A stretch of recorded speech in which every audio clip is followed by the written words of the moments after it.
Karibu katika channel yako ya Kituoni. Leo hii huyu bibi anamkumbuka sana binti yake Basma, lakini anakumbuka katika siku moja katika kitabu cha notebook cha mwanae alikutana jina la mwalimu wake Mariam. Kisha huko Mariam akamwambia yule bibi, na kuomba mwanangu tuendelee kuwa pamoja na kupenda sana. Kisha akaondoka na kumwacha ndugu yake.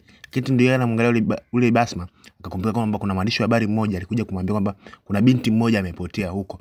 Kisha yule bibi Mariam akaenda kukutana ndugu zake. Ndugu zake sasa kaanza kumwashia moto. Huyu mtoto alikuwepo hapa kwetu, ni mtoto uliyemteka, tuambie ukweli. Ule ugomvi mkubwa akachana picha. Sasa huyu bibi huyu Lama akaanza sasa kumfukia dada yake na akaanza kumzungumzia, dada unajijaji sana peke yako, vipi kuhusu sisi wengine, mimi hapa niko hivi. Sasa huyu bibi Mariam akaropoka sasa akasema kwamba huyu Basma ni mtoto wangu, ni mtoto wangu kumzaa kabisa. Tukiema pande wapi bado nakutana na hawa wawili wanagombana kisa tu baba mtu amtafutia kazi binti yake na kumfanya.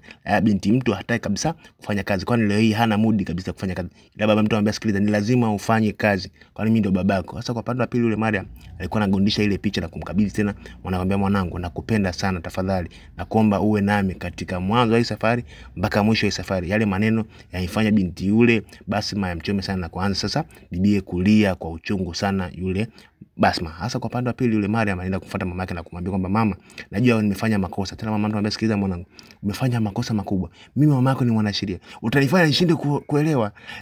Mariam, ni nini ulichokifanya? Vipi kuhusu mdogo wako? Vipi kuhusu wadogo zako? Mariam akaanza kumfokia yule mama mtu Mariam.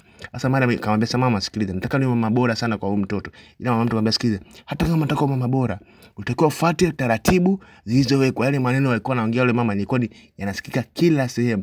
Kila mtu yale maneno alikuwa anaongea yule mama yalikuwa namchoma kwa namna yake, kwani ile jambo liliingia ni jambo zito sana. Sasa kwa pande wa pili kule club, ule bibia alikiwasha kweli, alimzibua mtu na trailer kuwekea vinywaji. Sasa kilichopelekea vile bibia alibidi awekwe mahabusu, yeye pamoja na babake. Akiwa kule mahabusu asubuhi alitoa kifungua kinywa, ila kile kifungua kinywa alikataa kabisa kukinywa, ila alimwambia Fanda kwamba anahitaji kuongea na simu, ataongea na mama yake.